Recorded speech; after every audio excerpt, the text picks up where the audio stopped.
এ বিষয়ে আরো খবর জানাতে কলকাতা থেকে যুক্ত হচ্ছেন আমাদের সহকর্মী ভাস্কর সর্দার। যাব তার কাছে। ভাস্কর, আমরা দেখছি যে পশ্চিমবঙ্গে বিজেপির ঐতিহাসিক উত্থান। একটু জানতে চাই যে আনুষ্ঠানিক ফলাফল কখন প্রকাশ করা হতে পারে, কি অবস্থা দেখতে পাচ্ছেন? ধন্যবাদ সাদিয়া। আনুষ্ঠানিক ফল প্রকাশ কিন্তু হয়ে গেছে। আমি যদি বলি যে পশ্চিমবঙ্গে প্রায় 207 আসনে বিজেপি কিন্তু সরকার গঠন করতে চলেছে। যেখানে 147 আসনের দরকার ছিল, সেখানে একক সংখ্যাগরিষ্ঠ অর্থাৎ 207 আসন। অফিসিয়ালি ডিক্লেয়ার অর্থাৎ নির্বাচন কমিশনের সবুজ সংকেত কিন্তু এখনো পর্যন্ত 156 আসনে দেওয়া হয়েছে। বাকি আসনে আর কিছুক্ষণ বাদেই দিয়ে দেওয়া হবে।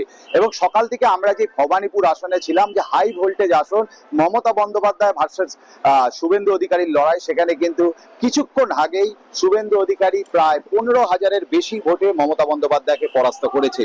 ফলে চারদিকে যে বিজেপির ঝড়। অপরদিকে আরেকটি তথ্য দিয়ে রাখি, কিছুক্ষণ আগে এই ভবানীপুর কেন্দ্রে মমতা বন্দ্যোপাধ্যায় এসেছিলেন এবং সেখান থেকে তিনি বের হয়ে যাওয়ার সময় তিনি বলেন যে আমাকে চুরি করে হারানো হয়েছে, জোর করে হারিয়ে দেওয়া হয়েছে, আমি এর প্রতিশোধ নেব, ক্ষমতায় আমি আবার আসবো। তবে সার্বিকভাবে যাই হোক, বিজেপি কিন্তু ক্ষমতায় আসছে।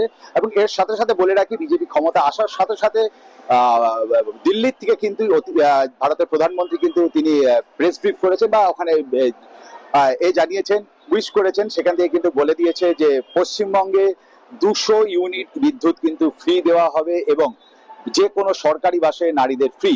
এই তার সূচনা। এবার দেখা যাবে আস্তে আস্তে কি তার পশ্চিমবঙ্গের দিকে ডেভেলপ করে।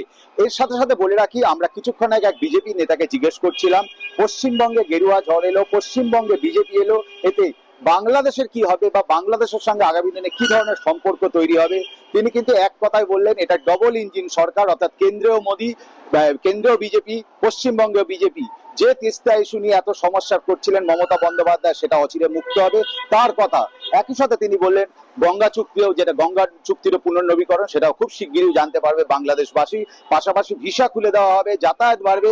ফলে সার্বিকভাবে এখনো পর্যন্ত এই তথ্যই আসছে। ধীরে ধীরে আমরা জানতে পারবো দুই দেশের সম্পর্ক কি হতে চলেছে এই বিজেপির মাধ্যমে। সর্বশেষ তথ্য কলকাতা থেকে আমার কাছে এটাই থাকছে। ভাস্কর, ধন্যবাদ আপনাকে।